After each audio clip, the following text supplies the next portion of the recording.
Above all, no such thing as a stupid question. I learned that a very long time ago in IT. If you don't know the answer to a question, ask. I do that all the time too. I am not, as Joey says, I'm not the smartest bulb in the room when it comes to everything.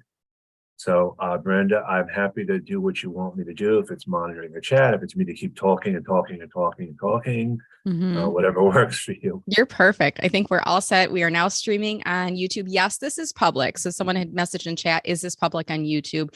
Yes, this is. So part of the reason I like to give everybody that the warning and the explanation is there may be some people who are on the call who are working, but looking for a new job. And you don't want people to know that you're on the call.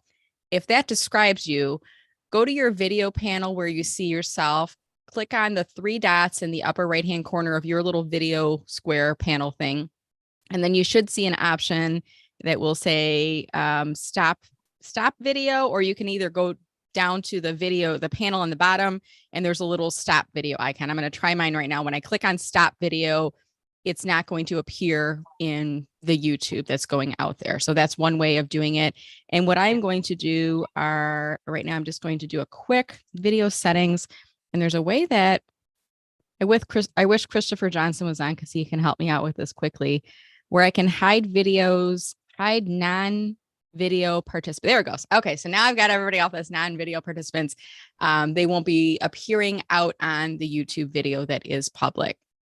Now, part of the reason I do a live stream is because there's going to be some awesome tips that we're going to cover here today that are going to help you during your job search, and you may want to watch them again. I am a fast talker. I make no apologies for being a fast talker. I'm a high energy person. We do have captions enabled. So if you want, you can have the captions running while you're listening. I believe we have the ability you can download the transcript afterwards, I think, right? Is that true? I think while the call is still open, you can okay, thank you, Veronica. She says yes. You can download the transcript, which is the captions for the call. All right.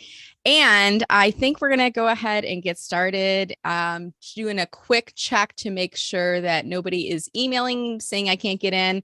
I did have Julia, my intern, emailed me today and said I can't get in. And I'm like, oh, I thought we fixed it. Did everyone else get in okay this week? Last week we had a little hiccup. Did we got in okay? All right, maybe it was something in her link that wasn't updated, and I'm hoping that she will be on or joining us. Yes, she is on. All right, so while I'm looking in the chat, I want to say good morning and welcome to all of you. My name is Brenda Meller. I am the host of our Friday VIP Job Seeker Office Hours. As we are getting started, I'm going to ask you all to go ahead and drop your introduction into chat.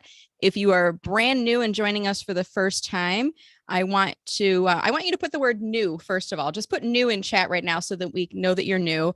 And then I'm going to have you then follow everyone else by putting your introduction into chat. And I just did an example of that right now. So what we want you to do, you don't have to say, hi, this is Brenda Meller, because Zoom already says Brenda Meller, or your name in your case, right? It'll already say your name. So you don't need to say your name again. But what we do want you to tell us is your targeted job title, your targeted geographic area, and then drop in your LinkedIn URL. I want to make sure that your LinkedIn URL has the HTTPS in front of it, because if you do, then we can click and we can visit your profile during the call. Or if you download the chat later, you can go on it later on, and then you can connect with fellow job seekers. This is a community. This is a team that we've created for all of you. This is a place you can come to every Friday while you are in career transition, in between successes, unemployed, underemployed, whatever fancy phrase or buzzword you want to use. You don't got a job or you're not quite where you are, you can come into our group every Friday. Now, having said that, my goal is to not see you on these Friday calls, not because I don't like to see all of your lovely faces, but because, my friend, my goal is to get you back to work, to find you that dream job and to help you make connections and give you some insights. And in the meantime, to provide you some inspiration. We all know that it can be a roller coaster of emotions when you are in career transition, and there's some highs and there's some lows, right? And the highs are, it's great not to have to deal with that crazy boss anymore, or the office politics and the drama. And I'll admit there's mornings where I'm like out walking the dog at 8:00, and I'm like, gosh, I used to be on the road or like just arriving to work at this time. Now I'm like appreciating nature in the morning.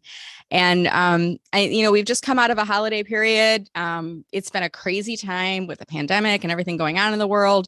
And, you may have suffered an additional loss or a major change in your life, a divorce, a death, or other things. And I was just reading a post this morning on LinkedIn with a woman who had lost her job just before the holidays, and then her son had taken his life the week after. I was like, oh my gosh, like one thing after another for this poor soul. And I invited her to come to the group. I don't know if she saw the message or not, but I want to remind all of you, when you see those posts for other people on LinkedIn that are announcing to the world that they are in career transition, they've lost their job, they're unemployed, tag me in on the post and just go into the comments and just say, at Brenda Meller has some resources that can help, or check out at Brenda Meller's group, and I've seen some people do it for Kenneth's group too, and Mindy Stearns and others too.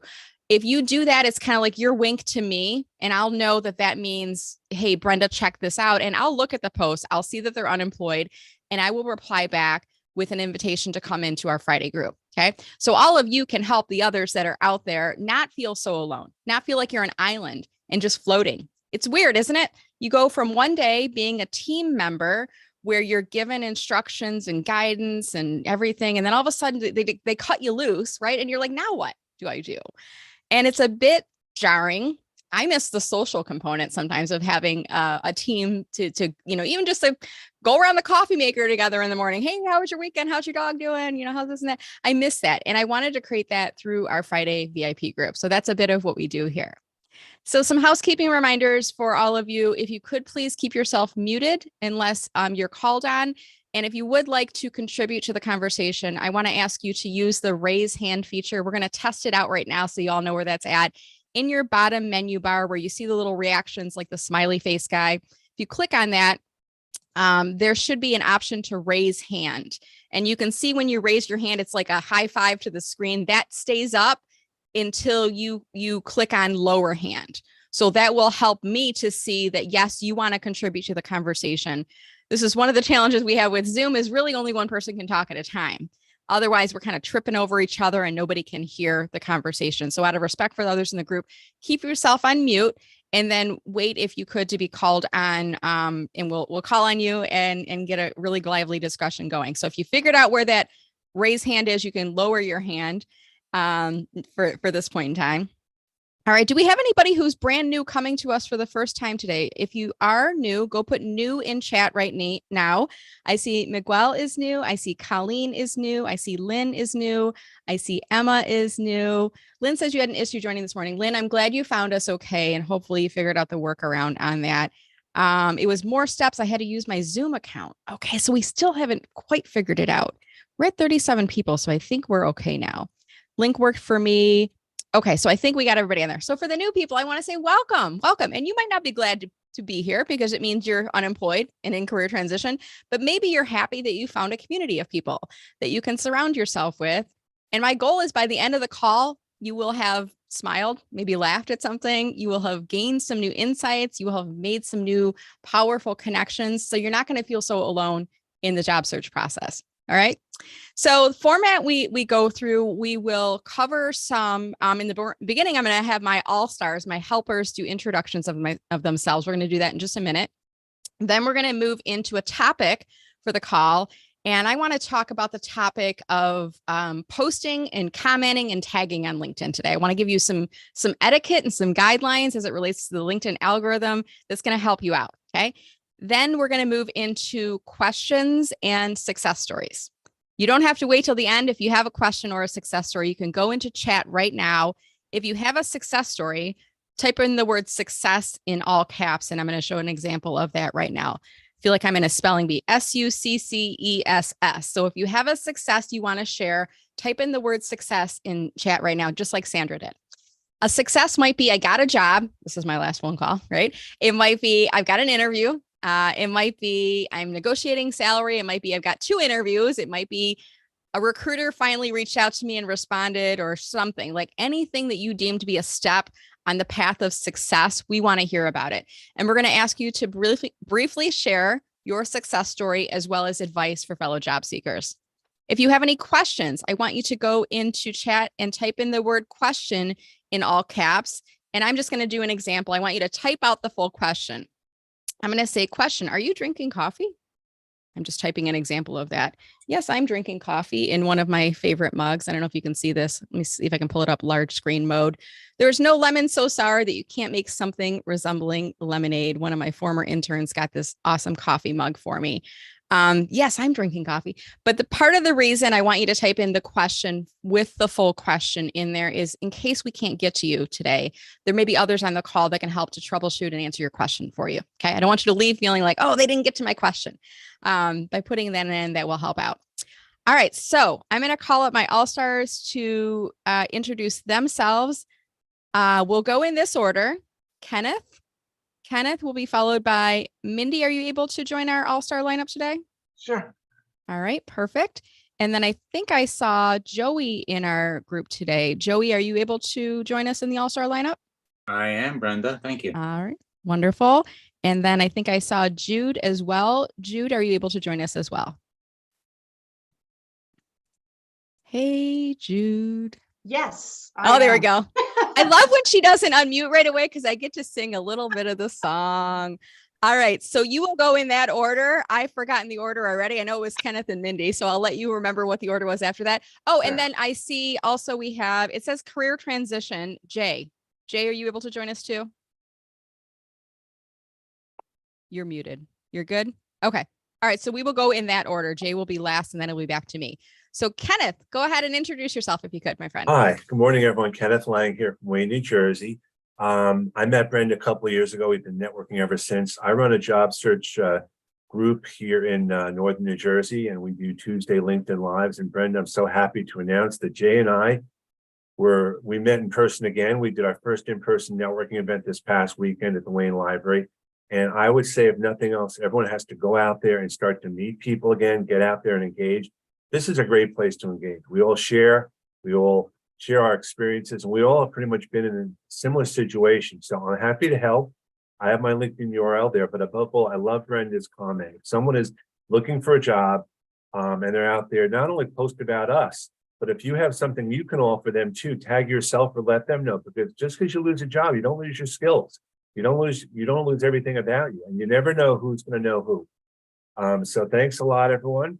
And taking it on to I forgot already. I need more coffee. Okay, thanks, Mindy. Take care. Thanks, Kenneth. So good morning, everyone. Excuse me, I have a little frog in my throat today. So excited to be here with you all. This is an amazing networking group. I've met so many great people. So I definitely encourage you to join every week.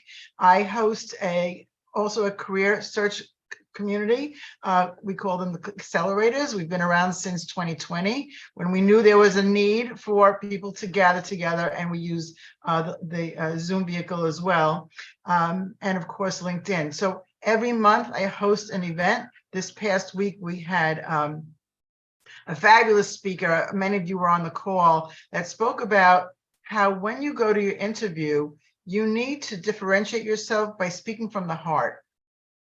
And that really resonated with me in terms of how there's a lot of people out there who have similar skills and similar backgrounds to you. But when you speak from the heart, it shows that you care. And that's what interviewers are looking for, that you're going to care about this job. So I welcome you all to join the accelerators for sure. Just drop a note to me. I put my link in the chat. I have a very few seats open for interview boot camp that we're starting in February. Very few seats, maybe 2 seats left. So if you're interested, the link is in the chat as well. Just click on it and I'll send you details. I love what Brenda does every week. Amazing. I only do it once a month, Brenda. I don't know how you do it weekly. So kudos to you and to the whole group. Happy to be here and answer any questions you might have. I think I'm sending the ball to Joey.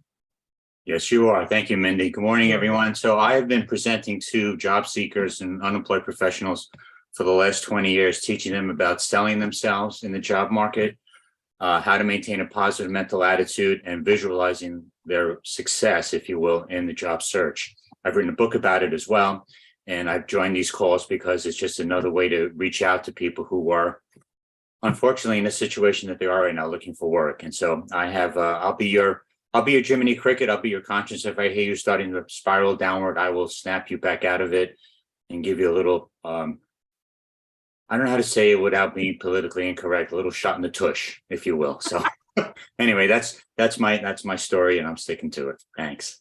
Jude, you're up. Thanks, Joey. My name is Jude Gall, and I'm actually here in Windsor, Ontario, right across from Detroit City. And I have been in the job search field since 2007. I love writing resumes. I love helping people with their job search. For me, it's something fun. It's always exciting. My clients tend to get jobs within 2 to 4 months or even less when working with me.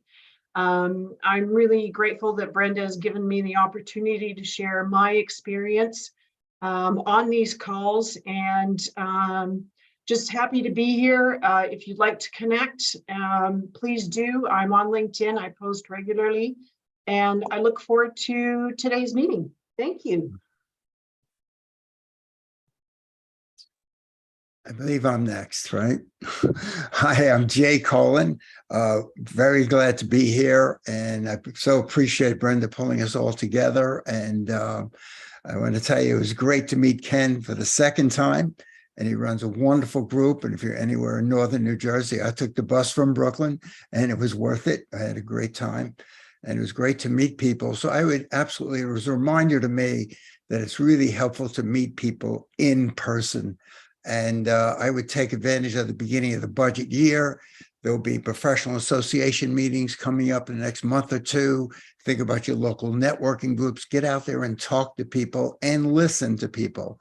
And even though I tell people I'm the wrong person to say listen, because maybe I talk too much, but I think it's really helpful as you get to these meetings, or any meeting, just especially those making transitions, thinking about something different.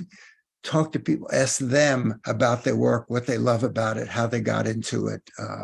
So I encourage you, especially those new to the meeting, this is a great forum. Feel free to connect to me. And I think I'm better really on the online part than in the in-person part in terms of the chat. So if you have any questions, reach out to me and I'll respond to you. Thank you very much. Bye.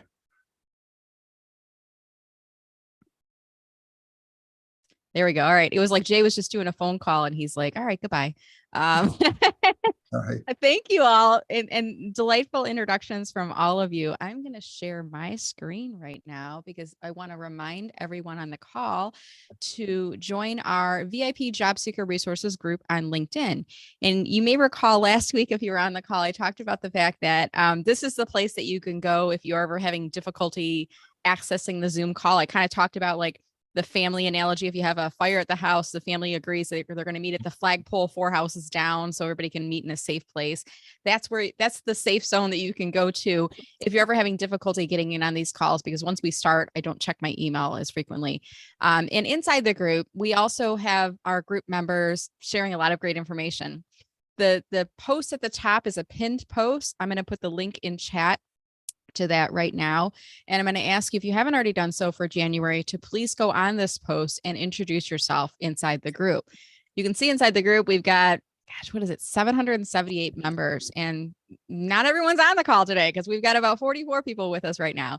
So you may come across somebody who is on the group that's not on the call that is aware of a job opportunity for you, or you might hear of a job that somebody who's introduced themselves on this post that you could refer them to, right? Now, we do these introductions in our call every week, and I encourage you to review those as we're doing these in our call. But this is another place, and I'll do this like once a month. At the beginning of the month, we'll have a new post every month in there. In addition, people will be sharing, oh, Joan can't get in. Did Joan get in yet? Joan, are you in on the call? Joan followed my instructions. Joan is in. All right, so she's good. So if you can't get in, post it and somebody will reply back. I'm sorry I missed that, Joan, but somebody else may have tried. And I think I put on a message on the chat too. There it is. Reminder link to join today, because I heard some people were having difficulty. We're going to troubleshoot it. It wasn't a mistake. It was a learning experience. We're still pushing through that learning experience and figuring out what we need to do.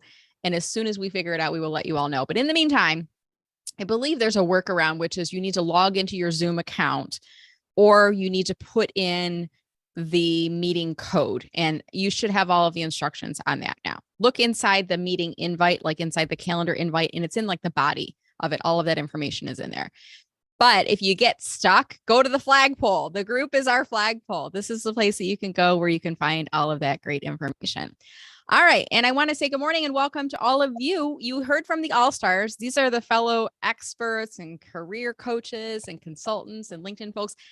Mindy, that's how I do this every week. I don't do it by myself. I pull in a bunch of people to help me with these calls. And the great thing is I feel like, gosh, I'm indebted to all of you. You are so appreciative of me doing these. I appreciate all of you, the All-Stars coming and helping. We're going to be helping with our questions in a few minutes. And we've got a great group of individuals. I'm going to scan through the list right now so I can see who's on with us today. And I want to say good morning and welcome to each of you. Good morning, Anne Marie, Brian, Christine, Colleen, David B, David M, Dean, Elizabeth, Emma, Humberto, Janelle, Janine, Jennifer C and Jennifer J, Joan, Katie, Ken, Laura. Oh, we got Laura in here twice. Looks like she might have started 2 sessions. Lena, Lisa, LT, Lynn, Miguel, Nancy, Nicole, Randy, Rebecca, Rose, Rosemary, Samina, Sandra, Scott, Sarav, VF, Vic the Pie Man Christensen, and Wendy. Hopefully I pronounced your names correctly. If I didn't, my apologies. Make sure you use the name pronunciation on LinkedIn, by the way, if people frequently mispronounce your name. All right. I'm delighted that all of you are here. And I do see that we have a handful of new people as well. We're now going to move into a focused discussion about posting engagement on LinkedIn. And I want to give you some reminders as you are in career transition. You may be using LinkedIn to build up visibility and to stay active during your job search. Now, it's perfectly fine to post and tell people that you're in career transition. My advice for you, if you do that, is to keep it positive. Let people know what you're looking for and what's next for you. Don't dwell too much on the what happened. I do see some people doing that's a personal preference. For me, I wouldn't do that. I would just say I'm now on my path for my next position as a marketing director in Metro Detroit. If you hear of anything, if you'd like to do a virtual coffee, if you have suggestions on events, comment below. And people will jump in on the thread and they will help you out. Now, one thing I've noticed is that sometimes I get tagged in on posts, and I want to talk a little bit about that. And I also want to talk about resharing a post versus doing new original content, a little bit of a mini lesson for all of you. And I want to just demonstrate this right now. And there's a couple individuals that will tag me in on their posts frequently. People like Kenneth Lang will tag me on their posts. Kenneth and I have like a bank account back and forth with each other. Like I'm making deposits in the Kenneth Lang account all the time, and he's making deposits in the Brenda Meller. So when we tag each other, we're like, okay, they want me to engage, and we'll jump back on there. I see sometimes people will tag, and it's almost like a spam tag is the way I like to describe it. Like, I don't know who they are. I'm not really sure why they're tagging me in on it. But I do know that they're doing it because they're trying to expand reach. And I don't know this individual. I think I'm connected with him, but we've never really interacted. And he's starting to tag me in on a lot of his posts, and he's a certified resume writer. And I see that in the comments, it's not just me. If you go down, I don't know where it's at, but there's like a list of people he's tagged in. Now I can't find it, of course, now that I'm talking about this. But my point is, when you tag people in on your posts, what happens is that post will go out to their homepage feed. But if they do not reply back to the post, LinkedIn will the algorithm is going to penalize your post, and you're not going to get as much reach. And that's going to be hurting you in the long run. The other thing is it's a little bit off-putting if you're tagging somebody in on a post and you never engage with them otherwise. Does that make sense? And this is an individual. I'm like, I think he has, good meaning behind what he's doing. And maybe he is just really trying to do it to get more conversation. But when you're tagging people in on a post and he never responds to any of my posts is the other part of it. So the Kenneth Lang and Brenda Meller, like we're making deposits in each other's accounts all the time. I can't find it on here. So just a reminder, if you're going to tag people in on a post, tag them in on a post if it's relevant for them. Does that make sense? Not because you're trying to expand the reach of your post, but if you were talking with them about a topic or about them, or maybe, Joey was on my LinkedIn Live and I want to tag him so it goes into his homepage feed, but don't spam tag. Okay. You might get an initial boost in reach, but you're also it's almost like the social media karma you want to be thinking about. You're building up that balance with people over time. Kenneth, you have or not Kenneth, I'm sorry, Joey, you have your hand raised. Did you want to add something to this conversation? I have a question, Brenda. Isn't what this person is doing and others like him, isn't it like not telemarketing, like a robocall where he's just trying to reach out to everybody and hopefully somebody will respond back? A little bit. I think a lot of times when people are tagging people in their posts, they know that when they tag you in your post and you have a lot of followers, that's a way of kind of jumpstarting the engagement, or at least jumpstarting the reach with their post. So it's going to put it out to more people than they would reach just within their own network. But if those people don't respond, the people that you've tagged in their post don't respond, LinkedIn sees that as spam. And then LinkedIn kind of pulls back the reach of their post. So in some ways it's kind of like, putting it out there. Does that answer your question? Yeah. I was concerned because it sounded like we were going to be penalized for not responding. We will not be penalized for not responding. They are going to be penalized for tagging in people that don't engage on the post. Gotcha. Okay. Yeah. Thanks. Okay. All right. Yep. Jude, I see that you have your hand raised, and then we'll go to Kenneth. Sorry, it took me a second there to unmute. I've read, and maybe Brenda, you can confirm this, tagging 20 people is not a great idea either. I think there's, the optimal number of people to tag is like anywhere from 3 to 10 and no more than 10. I like the number 5 to end with. Because people are busy, and the more people you tag, the less likely that they will all actually respond to your post. So if you're going to tag people, make sure that you're tagging people that, as Brenda said, are really relevant to what you're talking about and that you have a relationship with. Yeah, good point. And if you're trying to get them to come to your post to add a comment, what I would recommend that you do instead of tagging them in on the post is messaging them. And I did this recently. I had a person asking the question. It was last week. I talked about this on the job application. Do they need to say that they were fired or let go when it was a contract position? And I'm like, I know what I know. I'm not an HR manager. I'm not a recruiter. I'm not a lawyer. So I messaged that post to a bunch of people, and I said, I posted this. If you would feel comfortable, could you come and leave a comment and tell us your opinion on it? And I had about half of the people reply back and say, sure. And I had a couple of people say, I can't, I'm too busy. But I think that's more of a one-to-one approach as opposed to pushing a tag out for them in there. I want to move the floor to Kenneth to see if you have any thoughts on this. Well, you actually brought up something to me last week. I think it's important to share. You actually messaged me and said, tag me on a post so I can get some engagement. Don't assume I'm going to see it. Mm-hmm. And I've said that to different people in different groups. If you want me to respond, just let me know and tag me, and I'm happy to do that. I think it's in the very beginning, we used to talk about letting people know that you're tagging them so that you can make sure that it's okay. So this is kind of a nuance to that. Like if you're, and I actually said this on a post today, someone actually did something up, and I mentioned on the post, I actually mentioned you on another post. So, I mean, it's about letting people know, because in the very beginning, I made the same mistakes a lot of other people did. I tagged a lot of people because I thought it was the right thing to do, and it was the absolute wrong thing to do. So, and Brenda, thank you very much for that reminder then, because I think that was, I assume people are going to see it because they're being tagged, and that's not the case. And my rule of thumb is if you tag, like there's a couple of people that you tag regularly on posts and they never respond, stop tagging them. Because that means they probably saw at least one of them, and they're going to start to get irritated. And at some point they're either going to untag themselves, or they might DM you, or, they may not respond at all ever because they're just too busy. But I created this blog, and what I start to do now is when people spam tag me in on a post and it has nothing to do with me, and they never engage on any of my posts, I now put like this templated, hey, thanks for tagging me in. I encourage your network to follow me on LinkedIn, follow my company page, buy my book, subscribe to my email list. Like, I'm going to sell all of my stuff in their posts. If they're going to tag me in and it has nothing to do with me, it makes me feel a little better. Put a little smile into it. But in terms of the number of people to tag, tag anybody who the post is relevant to. So in this example, Willery is tagging Tina Marie Woolfield because she is in the picture. It's relevant to her because she's in the picture.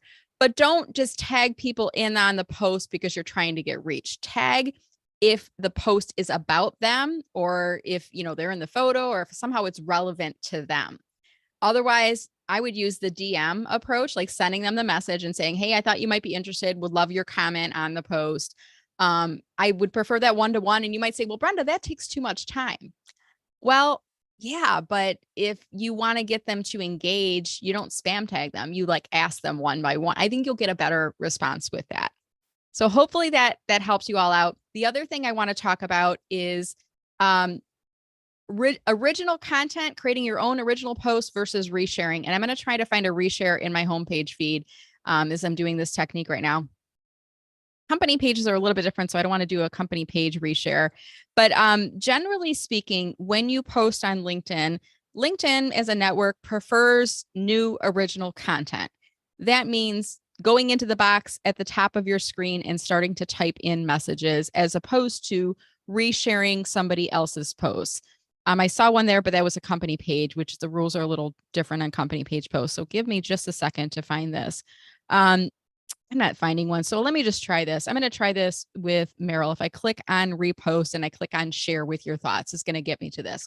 So have you all seen this? You're probably familiar with this, where somebody is resharing somebody else's post and you think this is a good thing, right? Like if you're seeing Meryl's posts on LinkedIn, let me go back here a second. You see she gets a lot of engagement, and Meryl talks about closed captionings and accessibility and video captions. And she talks a lot about, she's a LinkedIn top voice in disability. So she talks about a lot of these features and she gets a lot of engagement. And you might think, I'm going to help Meryl by clicking on repost, sharing with my thoughts to push it out to my homepage feed to give her more visibility. You might think you're doing her a favor, right? And that's going to help her. You will get some additional reach, but LinkedIn prefers new original content over reposts. Reposts are only going to reach a small portion of your homepage feed and of your first level connections, and they're not going to reach the same amount of people as if you were to go into the post and do a comment instead. Now, the beauty of a comment is a comment, when you put it on a post, it does push the post out to your homepage feed. But instead of restarting the impressions clock, so to speak, at 0, you're starting with the engagement that Meryl has already created on that original post. So it's doing the same thing. It's pushing it out to the homepage feed.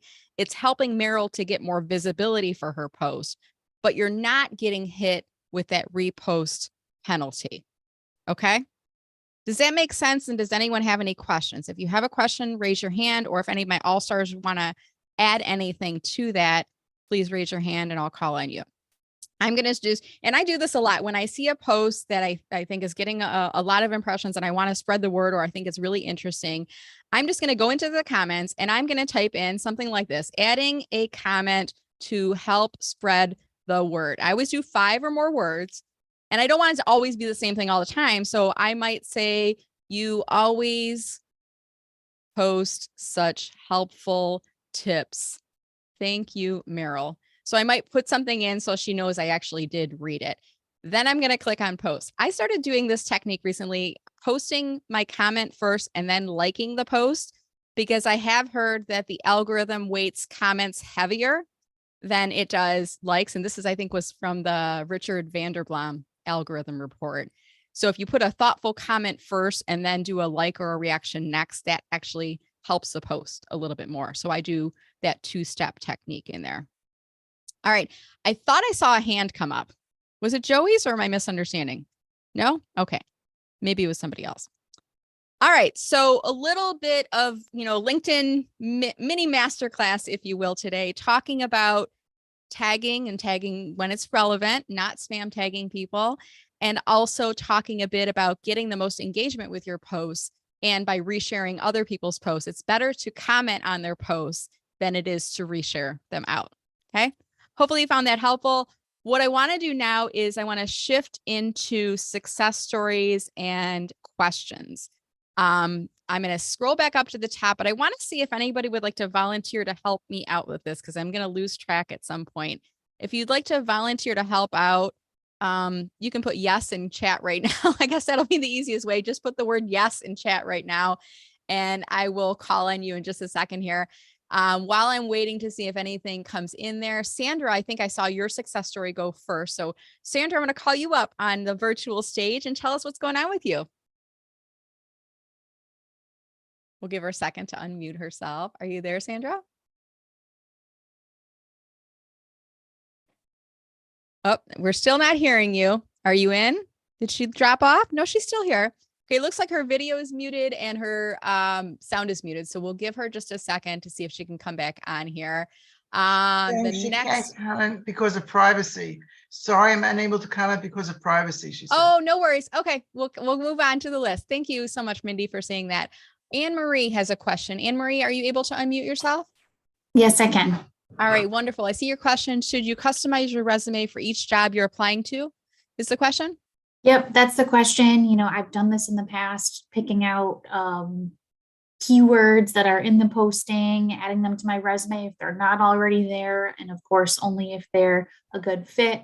I haven't done this in some time, but not been getting a lot of traction on my resume and my applications lately. So wanted to hear from the group if this is something that I should start incorporating again. All right, wonderful. I'm going to ask our all-stars to kick us off with this conversation because this is outside my lane. My lane is LinkedIn. So Mindy, Jay, Joey, Kenneth, anybody have any thoughts on personalizing a resume for job applications? So I'm going to go Mindy first, followed by Jude.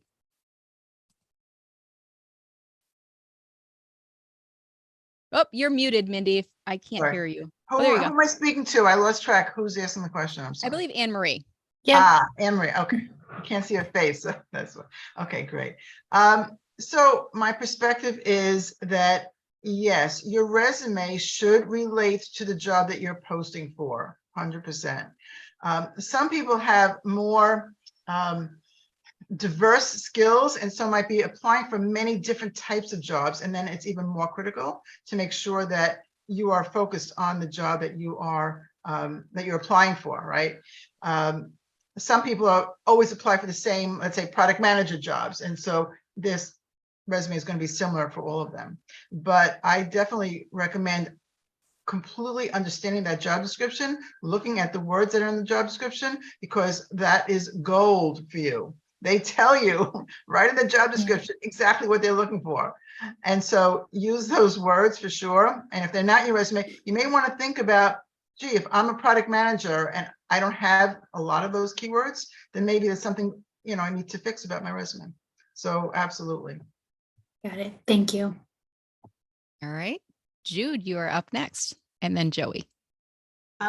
So one of the things that I would recommend is, you know, you talked about your resume sort of you're not getting any traction on it. So, you know, maybe go back and review what is on your resume. If you are applying for a particular kind of job, are you really focusing on the top skills and strengths that particular job needs? And is that being demonstrated in your resume? Are you including some quantifiable results? Are you, those are really important to also have in there.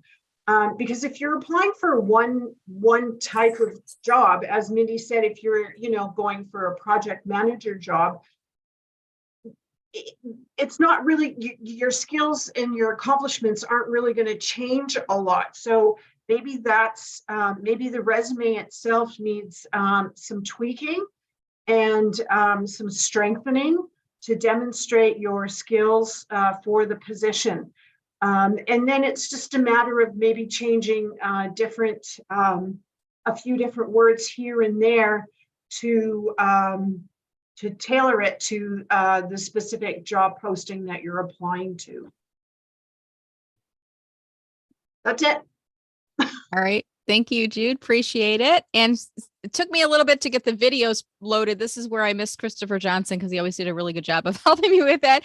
All right. Next up is Joey. What Yes. advice do you have for Anne Marie? So Anne Marie or anybody else listening, it's not about you, it's about them. And so if you're selling pens and I need paper, neither the twain shall meet. So you need to personalize that resume to the job, because understand that while they're reading your resume, they are thinking to themselves, why are they sending me this? So what? So what? So what? So to Drew's point and to Mindy's point, it's not about you. You've got to tailor your presentation to your client, to your customer, to the hiring manager.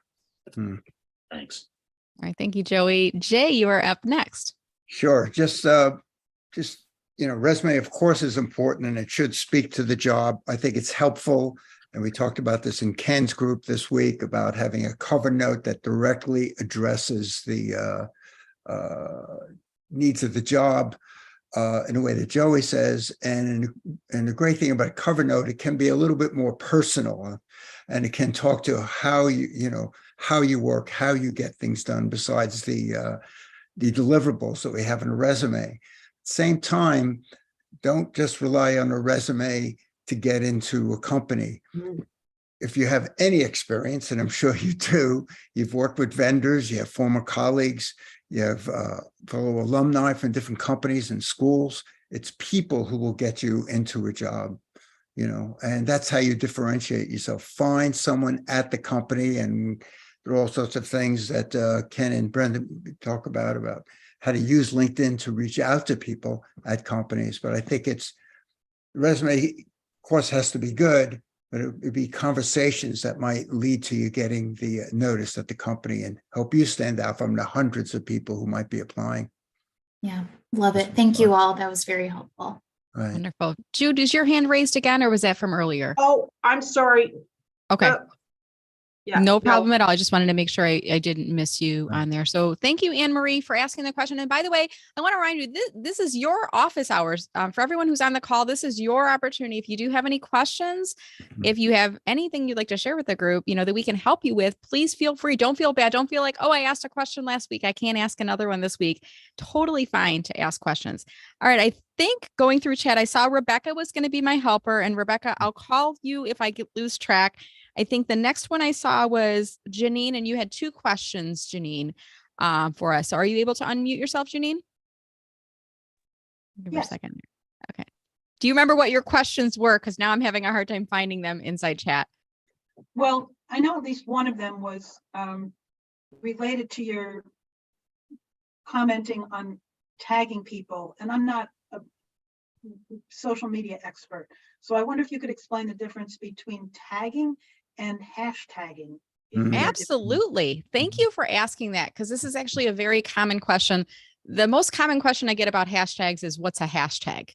The second most common question I get is, what's the difference between a hashtag and a tag or a mention?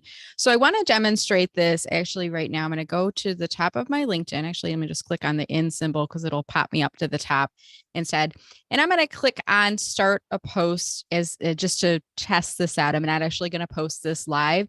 A hashtag is using the # followed by a word or a phrase that's all in one. So it might be I'm going to do hashtag marketing Monday, for example. That is a hashtag, or a hashtag team social media pie. And we've used that before on the Friday calls. It's part of my theme. I love pie, and I have a book called Social Media Pie, and we tried testing out using that for our hashtag before too. So that's an example of a hashtag. So it's a # followed by a word or a phrase. And I'm just going to put these are examples of hashtags, because when you watch the YouTube video, you'll be able to see that. Now, when you want to tag a person or mention a person in a post, you're going to use the @. And you're going to notice as soon as you type in the @ LinkedIn starts to load up people because it's trying to figure out who it is that you want to mention. So you can tag either a person or an organization, or rather a company page on LinkedIn. So if I wanted to tag you in a post, I would do the @ immediately followed by your first name. And you can type in the last name. Sometimes LinkedIn kind of drops off. So what I started doing, Janine, is I do first name dash last name until I see the person in the drop down. And then as soon as I do, you're going to watch, as soon as I click on it, the @ goes away, and then it becomes bolded. So I know that I've properly tagged the person when that happens. And I'm going to do another one right now because I see Lisa Vitale Hess on screen. So I'm going to try this as well. So Lisa, and I don't have to type in the full word in there to get that in there. By the way, if you are trying to connect with someone, I'm just going to do like Jim Smith. There's probably a million Jim Smiths on LinkedIn and you're not finding the right one. Type in another word that appears either in their headline. So maybe a Jim Smith who works in marketing, and I can then find the right Jim Smith. So it's a little bonus technique. If you're trying to tag someone and you can't find them, try to type in a keyword that appears in their headline and it should get you to them. So again, the @ Okay. @ equals to tag a person or a LinkedIn company page. And I can show you an example of the company page. If I type in the @ and sometimes the tags drop off because LinkedIn's saying, you're doing too much, Brenda. We're not going to give you tagging ability anymore. So it just stopped me on there. But does that help you out, Janine? Yeah, I did a post, with your encouragement. I'm trying to post at least once a week. And so I posted a poem and I wanted to give credit to the person and I wasn't sure. So I did hashtags because I didn't really know about @. Yeah. No problem. But thank you for asking, because there's actually a lot of people that don't know the difference between a hashtag and tagging or mentioning. So even like for me, periodically, I'm going to discard this right now. I will periodically search LinkedIn for hashtag Brenda Meller, because sometimes people will try it. They think they're tagging me, but they're not completely sure how the tagging and the hashtag, and I don't fault you because it is confusing on here, but this will pull up if somebody has, I think Julianne might have done this in her post. So she did, instead of like tagging me, she did a hashtag. And the difference from the user perspective is if you do the @ Brenda Meller, then I get a notification and my little bell notifications that will say, Janine Dietz tagged you in on a post or mentioned you in a comment or mentioned you in a post or something like that. As opposed to the hashtag, I don't get a notification, but if I search for the hashtag or if I'm following the hashtag, I might potentially see it. Okay. Does that help you out, Janine? Yes, it does very much. Thank you. All right. Jude, I see your hand is raised, and then we'll go to Ken Lang. Jude, did you have a question or something to add to that?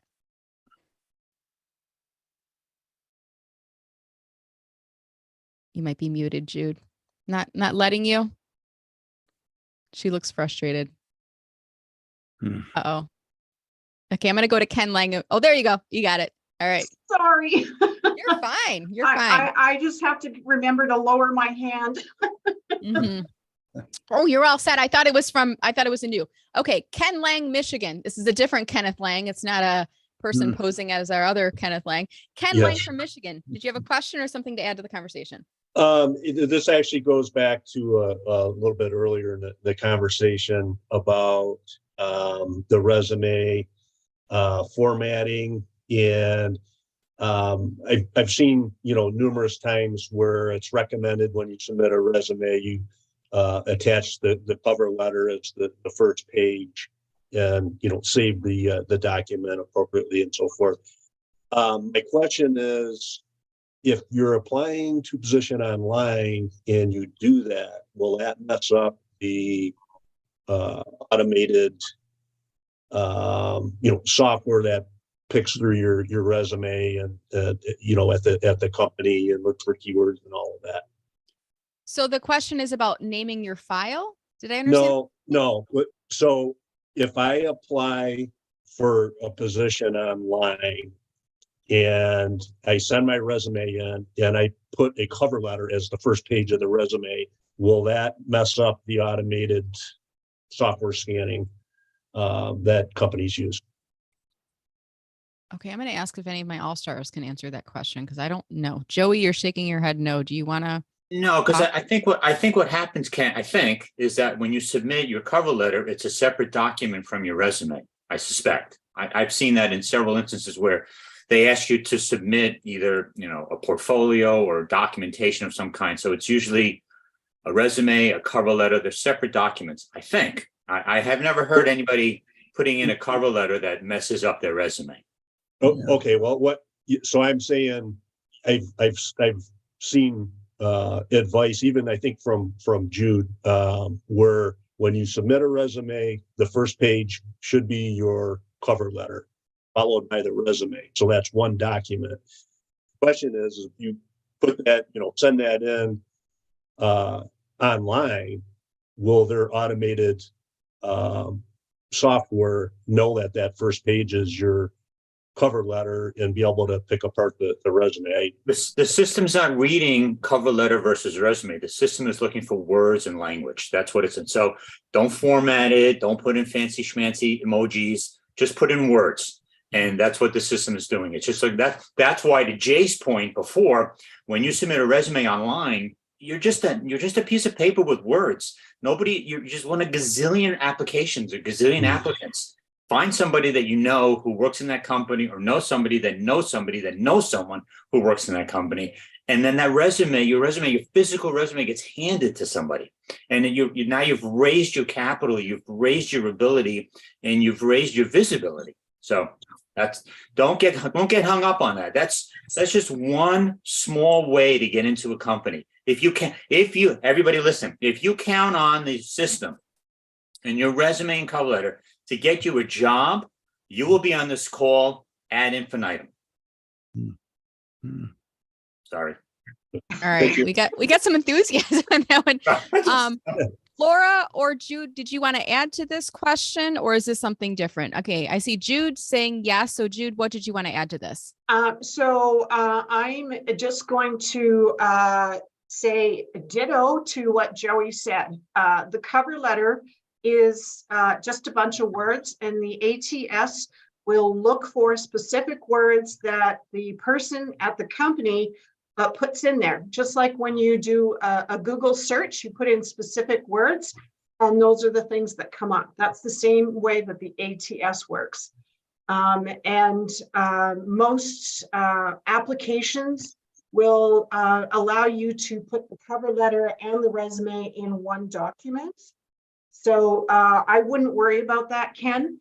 Now, the other thing too is always make sure if you can get the name of the hiring manager, just to reinforce what Joey said, like definitely put your application in, but then send an email to the hiring manager and send your resume and cover letter to as an attachment to the hiring manager, and let them know that you've already applied for the position and that you're just sending your resume so that they can have a chance to look for it.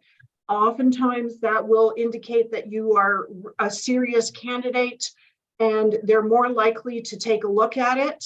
And then if they really like it, go into the ATS and do whatever else has to be done HR-wise. So I have one more question, and I don't want to monopolize the whole call here, but I have a phone. I'm not going to say interview. It's more of a screening with a company's talent acquisition person this afternoon, and I think it's more of sort of the first line, and then if I pass that, then maybe I'll get an interview.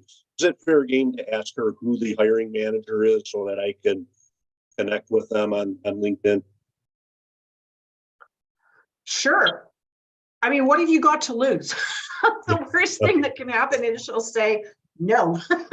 Right. And then you might want to go onto the company page and find out yourself. Yeah, I was going to say the same LinkedIn, thing, Ken. right? Yeah, if you don't ask. I've tried that, and I haven't been able to ferret that out yet. But Yeah, I was going to say the same thing. If you don't ask, the answer is always no.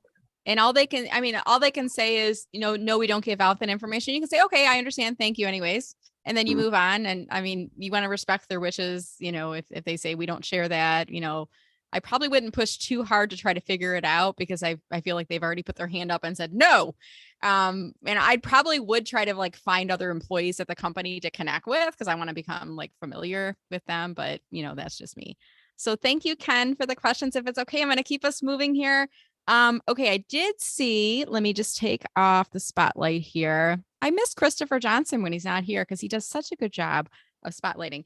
All right, Janine, there is not a way to download the participant list if you are a participant of the Zoom call. That's part of the reason I am trying to encourage everybody to get into chat, because you can export the chat from the call.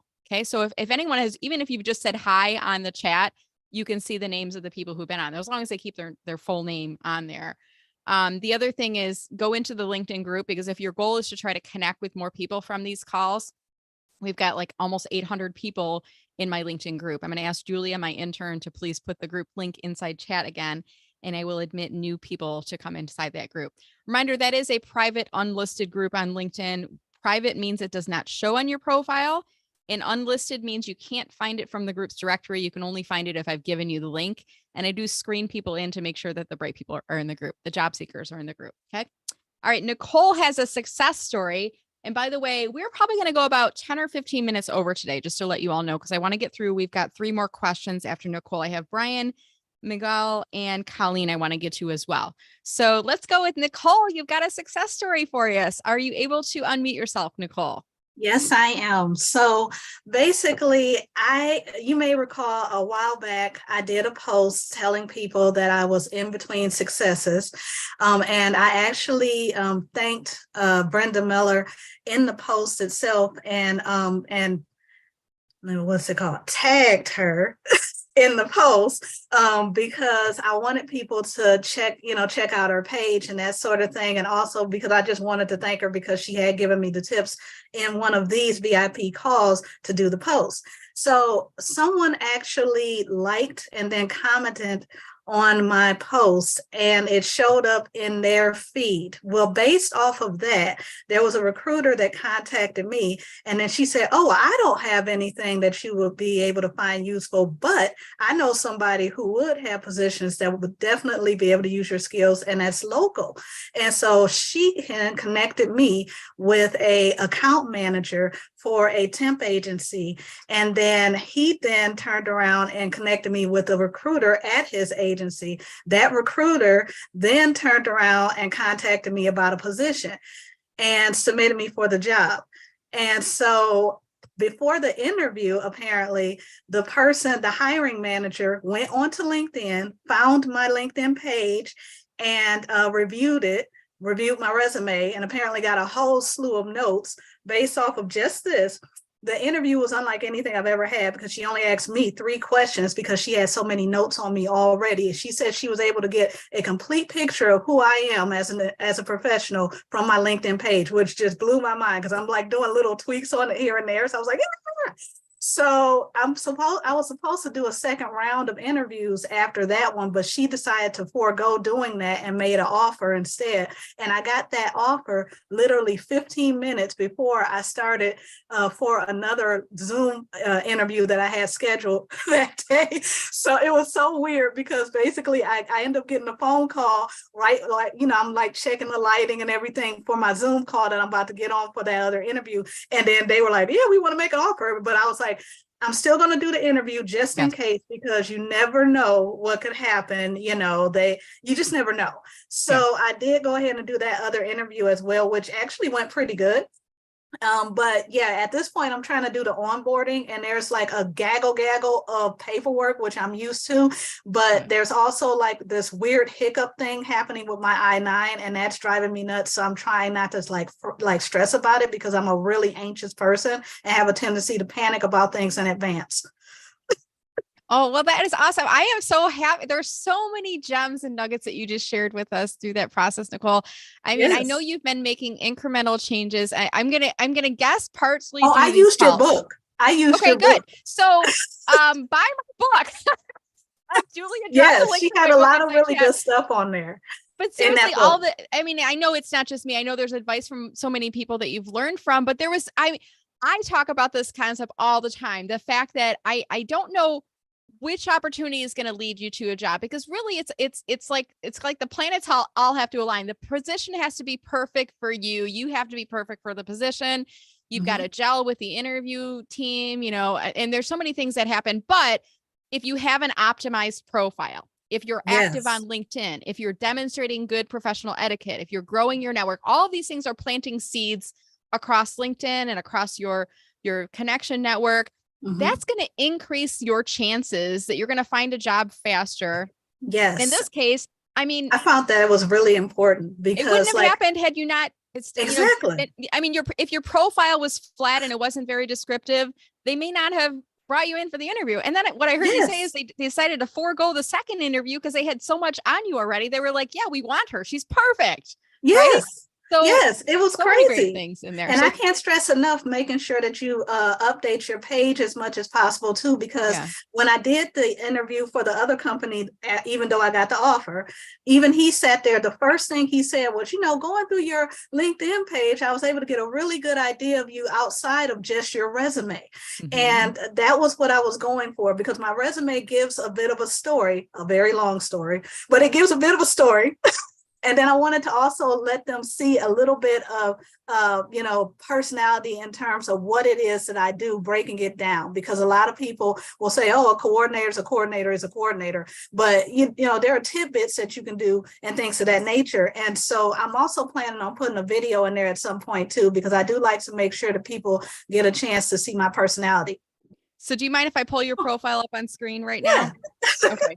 And, I know you've made some changes here and there along the way. I'm going to encourage everyone, if you're not already connected with Nicole, to visit her profile. Make sure that you do invite her to connect. Nicole, I see that you still have the numbers at the end of your Yes. URL. You got to I change wanted to that. take them off, but what happened was I had already sent out a lot of resumes. So Yeah. and it had my LinkedIn on the resume. Yeah. And then I was scared, well, if I take it off, then they're gonna be like, oh, this she doesn't even know. I have heard that it redirects. And I'm not, Oh. I mean, I have heard that it does redirect if you have Okay. like a different URL on there. And I think there's a period of time it does that for, and then it won't work anymore. So, Okay. I see, Joey, you have your hand raised. Did you want to add something to this, Joey? Go ahead. You stole my thunder, Brenda.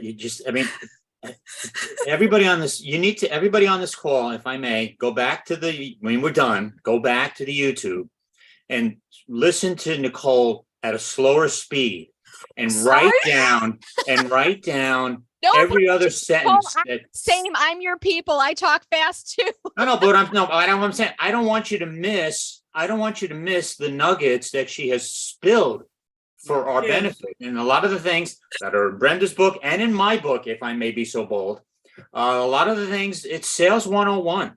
And it's a great testament to what to do and what not to do. So congratulations, Nicole. Thank you so much. I Right, just that had was to share awesome. that because I was so excited about the fact that I literally got it all based off of networking on LinkedIn. I did not submit any applications. And as a matter of fact, every interview that I've been on since I've been on this journey has been through networking. None of it came from me submitting applications. Right. So There you go. yeah. Avoid the black hole, right? I talk about this all the Exactly, time. because I'm I a mean, drop it's in the only- bucket it's- when I submit an application, but when I Yeah. connect with somebody on LinkedIn, they can chat with me, or they Yeah. can do a video call, or that sort of thing, and then they can see you, which Yes. makes you different from Nicole number 456. Yeah. Well, Nicole, And for what good it's luck. It worth, sounds like Nicole, you're still in the midst of the process in the interviewing. So definitely keep looking until you have that offer and you have accepted it. Keep looking That's just what in I'm case doing. things fall through. It sounds like you know that, and I'm sharing this for everybody else on the call too. Thank you so much. We look forward to hearing the final step of this success story in the near future from you. But thank you so much. I'm going to keep us moving along if you don't mind, though. All right, perfect.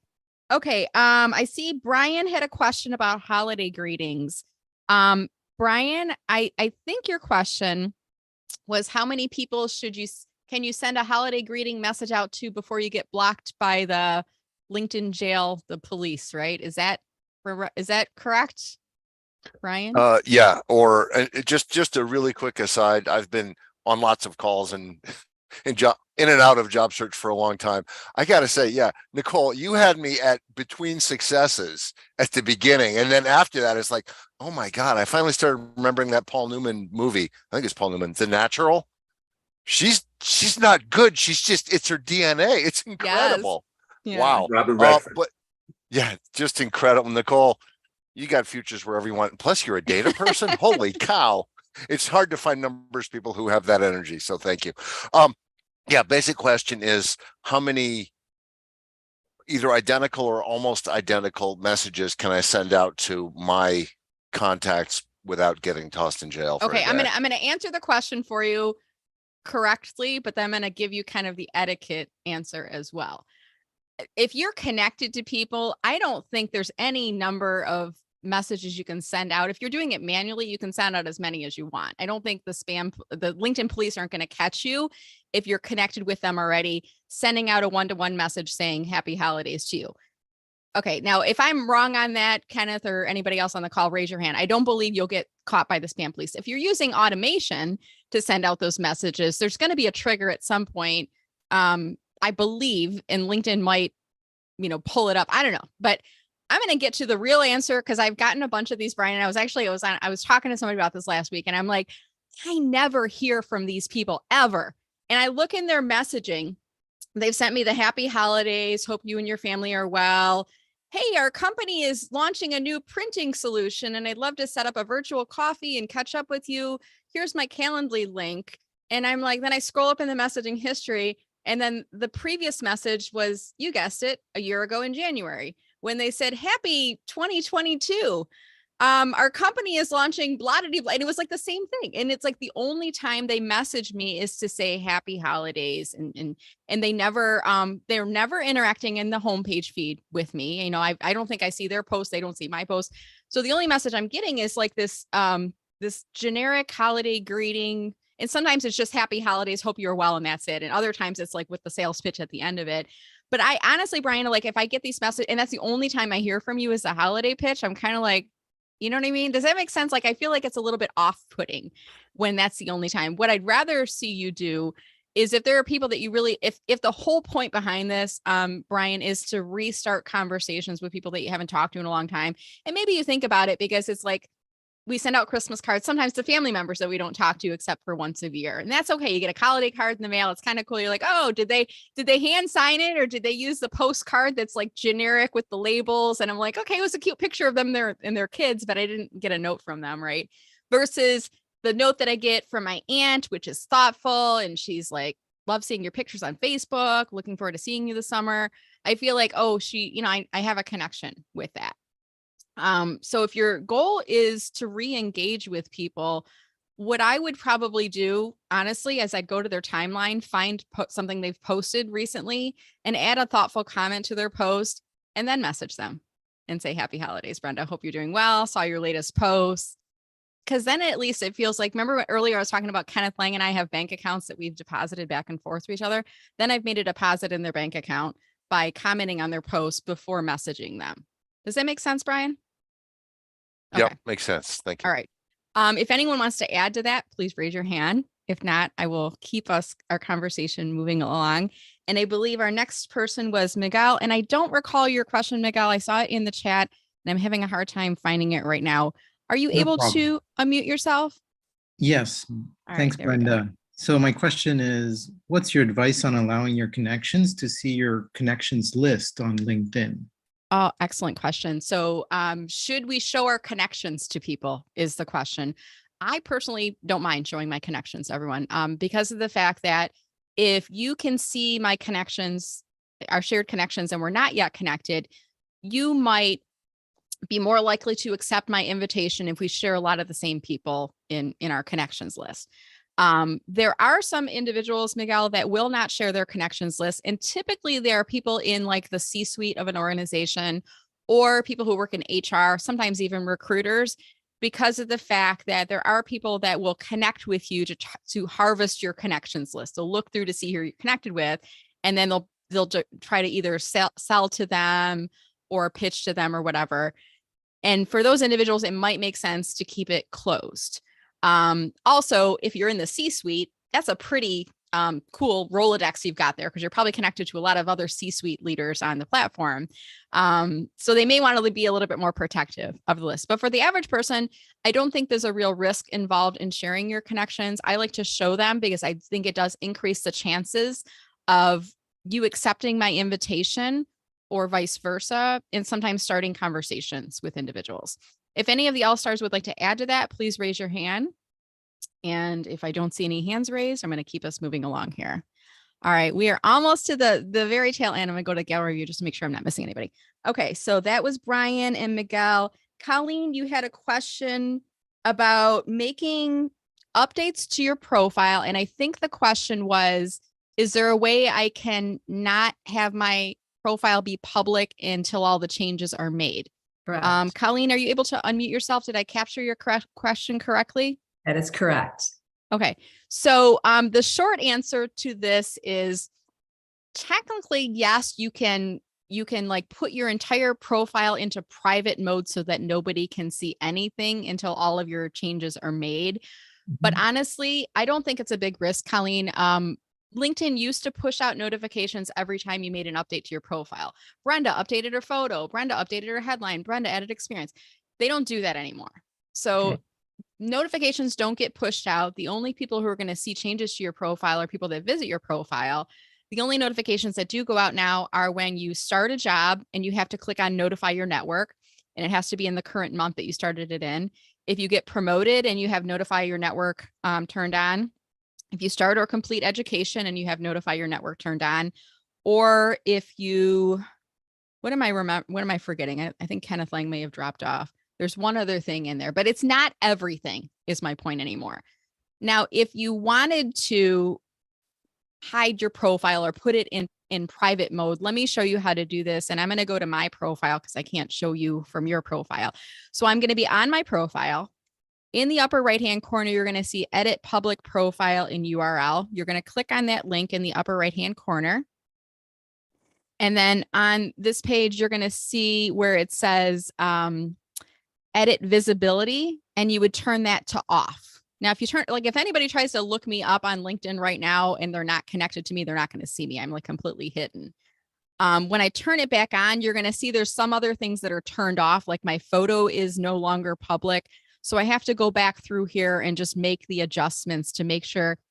I like to say choose green to be seen. So make sure that everything is toggled to the green show position so that people can see the information from your profile. And by the way, this public profile settings is where you can see how public you are on LinkedIn. Does that answer your question for you, Colleen? It does. Thank you so much. Very helpful. Okay, awesome. Okay, I think we got through all the questions, or at least to the point that, you know, it was 11 o'clock, I think, when I got all those questions. So if we didn't get to you today, I want to remind everyone that you can still message and communicate with each other. As we start to wrap up our phone call today, I want to remind you that you can download chat. What you'll need to do is go to the bottom of where it says to everyone. Off to the right-hand side, there's 3 little dots. Click on save chat. And when you click on save chat, it'll save a copy of the chat into your downloads folder on your computer. Now, if you happen to be watching this from a phone or a tablet, go into chat right now and say, can someone else email me the chat? I try to keep these as low maintenance for me as I can on the call so I can do these week after week, but I know other group members have been so kind as to share the chat with one another. All right, before we wrap, I want to thank our all-stars for helping me out here today. And let's see who is left. We know we went a little bit longer, so I think I've lost a couple of you. Joey and Jude, I think Mindy and Kenneth have dropped on there. Joey, is there anything you're working on right now that you want to add in on final comments before we drop off on the call? No, just that I'm working on a second book, but it's a work in progress. All right, so message Joey periodically and ask him how the book's coming along. That's what I heard. Awesome. All right, Jude, any final comments from you? Anything you're working on that you want to tell us about? I am one of those people that really likes to work one-on-one with people. And so that's my niche, my wheelhouse. And so if anyone wants to work with me, please do message me on LinkedIn, and dare to make this year the year that you get the job you really want. Wonderful. Thank you so much, Jude. All right. I think that's it, everyone. I want to thank all of you for making this a part of your day here today. I know that you may not want to be here today because you want to be back to work, but I want you to know this is a place that you can come anytime. Even when you're back to work, you're welcome to come, but you can come here every week. You don't have to come every week if you don't want to, but you're welcome to come here every week. I call this VIP Job Seeker Office Hours because you are a very important person. I want you to remember that. They cannot take that value from you. When you're not working, you still hold value. You still carry all of your experiences, all the passion for all that you do. And your next employer is going to be so lucky to have you. So I want you to remember that you are important. You are important to me, and you're important to others in this community as well. I want you to remember that. And we noticed that you were on the call here today. That's part of the reason I say your name. So I want to thank all of you for joining us.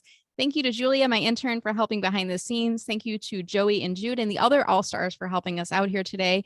And also thank you to attending to Alicia, Brian, Christine, Colleen, David, Emma, Janelle, Janine, Jennifer C, and Jennifer J, Joan, Jorge or George, I'm not sure how to pronounce, but thank you for joining us. Ken, Laura, Lena, LT, Lynn, Miguel, Nancy, Nicole, Randy, Rebecca, Rosemary, Samina, Sandra, Scott, Sarav, VF, Vic the Pie Man, and Wendy B.